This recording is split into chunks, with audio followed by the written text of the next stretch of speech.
L'automne est à nos portes et si vous êtes propriétaire de spa, vous avez une décision importante à prendre à cette période-ci. Soit vous désirez profiter de votre spa pendant toute la saison froide, on va donc le laisser en opération, soit vous prenez la décision de simplement fermer le spa pour l'hiver. Si vous passez en mode fermeture, ce serait très important de conserver votre eau propre et chaude le plus longtemps possible, soit jusqu'au moment de la fermeture. La raison est bien simple, plus l'eau sera propre et plus elle sera chaude, plus ce sera confortable pour vous. La première étape en est une de grand nettoyage. Il y a toujours de l'eau dans votre spa, alors on va utiliser cette eau et procéder à un bon brassage avec des produits nettoyants pour faire en sorte de bien nettoyer la tuyauterie. Alors, on veut bien sûr protéger nos appuis-têtes puisqu'on va mettre dans l'eau du spa des produits qui sont assez puissants. On va retirer nos appuis-têtes. On va faire tout ça de manière délicate en les soulevant, en insérant votre main sous l'appui-tête et en dégageant tranquillement les ancrages. Par la suite, pour le nettoyage de la tuyauterie, on va utiliser le Whirlpro. Ce sont les produits qui vont bien justement nettoyer la tuyauterie du spa. Ils se mettent directement dans l'eau et on doit leur laisser un bon temps de brassage. Alors, ça nécessite environ 4 heures. Il faut être présent à la maison puisque vous devrez redémarrer les pompes à chaque heure pour un cycle de 20 minutes par heure. Par la suite, on pourra procéder à la vidange de l'eau. Les produits sont assez puissants, alors important de toujours laisser le couvercle du spa ouvert tant et aussi longtemps que l'eau se retrouve dans le spa, soit jusqu'à la fin de nos opérations de fermeture. Si le temps file trop vite, vous pouvez envisager de faire cette étape la veille de votre fermeture, mais respectez les consignes, laissez toujours votre couvercle ouvert. Le grand ménage avec le Whirlpro est maintenant terminé. On va pouvoir vidanger l'eau du spa.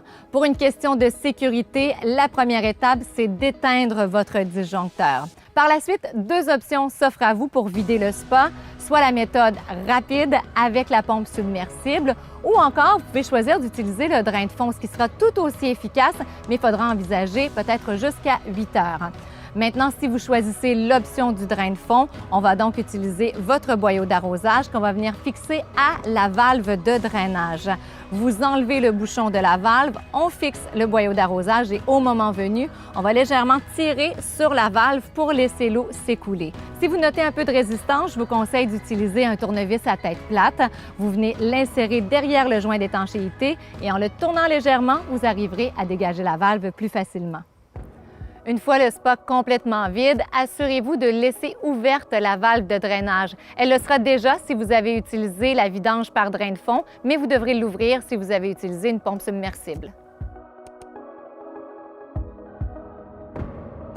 Pendant que notre spa se vide, on va utiliser intelligemment ces précieuses minutes et on va nettoyer nos cartouches. Simplement patienter que l'eau libère nos cartouches puisque, je vous le rappelle, on a de puissants produits nettoyants dans l'eau du spa en ce moment. On va éviter de se mettre les mains dans cette eau-là. Alors, dès que les cartouches sont libérées, on peut les dévisser et on va procéder à leur nettoyage. On va les mettre dans un récipient suffisamment grand pour les accueillir et les submerger d'eau. On va faire une solution de nettoyage avec notre nettoyant à cartouche à raison d'une tasse diluée dans 5 litres d'eau. On va les laisser tremper 1 heure et par la suite procéder à un bon rinçage, idéalement avec le jet nettoyeur puisqu'on va pouvoir rincer la cartouche de l'intérieur, mais aussi utiliser le jet nettoyeur pour nettoyer chacun des plis de la cartouche. Une fois bien propre, elle va très bien passer à travers l'hiver, entreposée bien sûr à l'intérieur. Le spa est maintenant vide, on va pouvoir retirer chacun des jets. Avant de commencer, un petit conseil, prenez quelques photos, ça va vous aider au printemps prochain à remettre les bons jets aux bons endroits.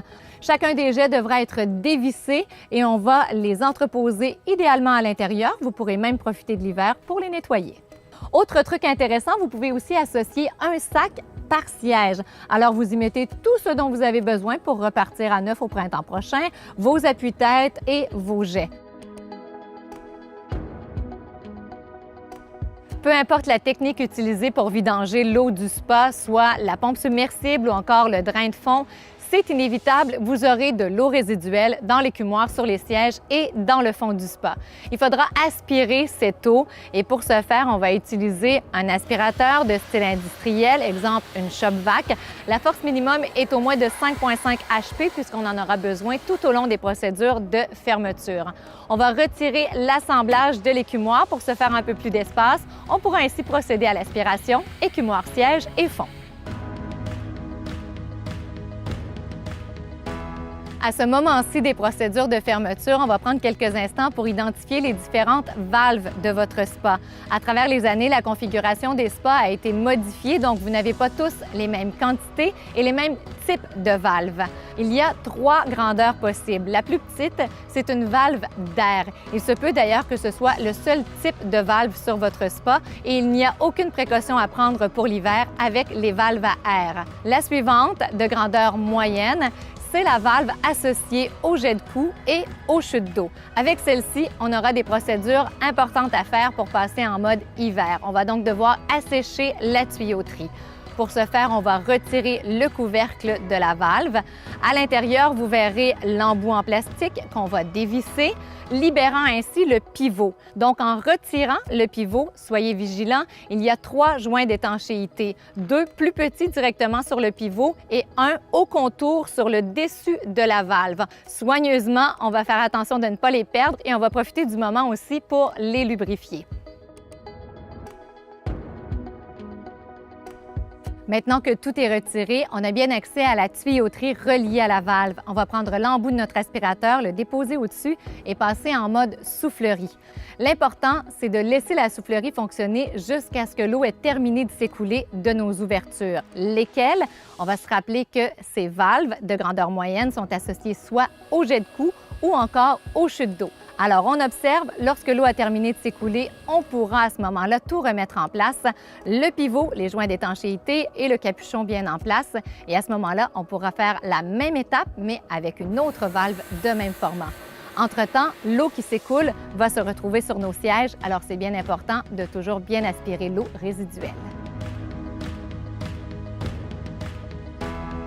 Il existe aussi un 3e type de valve, celle-ci plus grande, mais tous les spas n'en sont pas munis.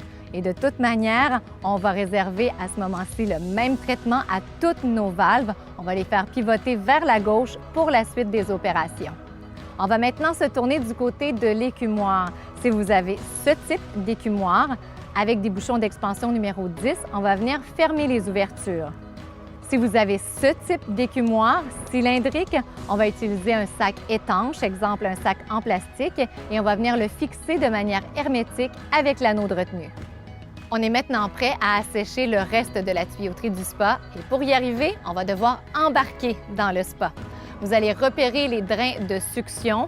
On va, à l'aide d'un tournevis étoile, retirer le couvercle protecteur de tous nos drains de succion. À l'exception d'un seul, on va prendre des sacs de plastique étanches pour venir les boucher et remettre en place par-dessus notre couvercle protecteur. Celui qui est demeuré libre sera le premier à se faire assécher. Avec notre aspirateur de style Shop-Vac, on va d'abord aspirer l'eau une bonne minute.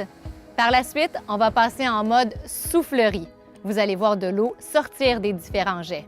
Une fois cette opération terminée, vous vous souvenez de nos différentes valves, on les avait positionnées à gauche. Alors, on va faire l'autre portion du travail. On va maintenant les faire pivoter à droite. Et de la même manière, nous allons, avec l'aspirateur Shop-Vac, procéder à une aspiration et ensuite une soufflerie dans notre drain de succion. Une fois que c'est terminé, on va faire les mêmes opérations pour chacun de nos drains de succion. Alors, celui qui est bien asséché, on va lui mettre un sac de plastique et le refermer et on va passer au drain suivant qu'on pourra libérer à son tour. Une fois que chacun des drains de succion ont été asséchés, on va retirer les sacs de plastique et remettre en place nos couvercles protecteurs. On profite du fait qu'on est déjà à l'intérieur du spa. Avec la Shop-Vac, on va aspirer l'excédent d'eau sur chacune des buses de l'ensemble de nos jets. Par le fait même, on aspire l'excédent qui pourrait être resté sur nos sièges ou encore au fond du spa. Ça complète notre boulot à l'intérieur du spa. On va pouvoir ressortir et se rendre à la valve de drainage. Vous vous souvenez qu'on l'avait laissée ouverte pendant l'ensemble des procédures. Alors maintenant, avec l'embout de notre aspirateur, on va venir aspirer l'excédent d'eau par cette valve. Une fois terminé, environ 2 minutes d'aspiration, on va remettre le bouchon et la repousser.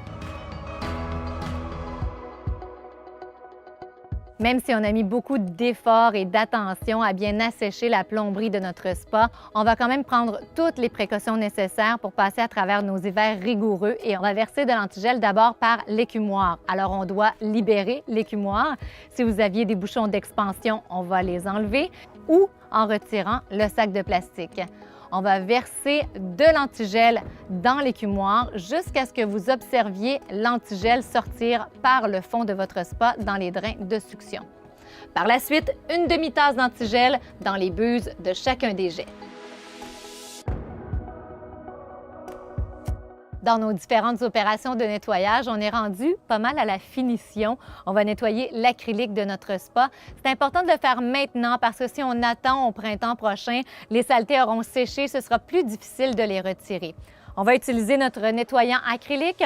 On fait simplement le vaporiser sur la surface, on laisse agir quelques instants et par la suite, avec un linge humide, on pourra polir.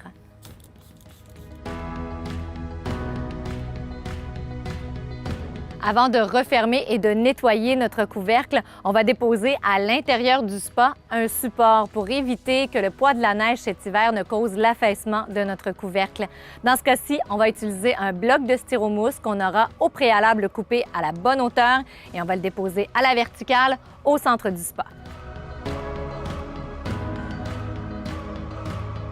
On est maintenant rendu à nettoyer notre couvercle et à bien le protéger pour l'hiver. Si, comme c'est le cas ici, vous avez un excédent de saleté, je vous conseille de d'abord utiliser un linge humide pour enlever le plus gros. Ensuite, avec le nettoyant en couvercle, bien agité d'abord parce que c'est un produit qui est quand même assez huileux, on va vaporiser directement et on va venir polir avec un linge propre. Il sera bien propre et aussi bien protégé.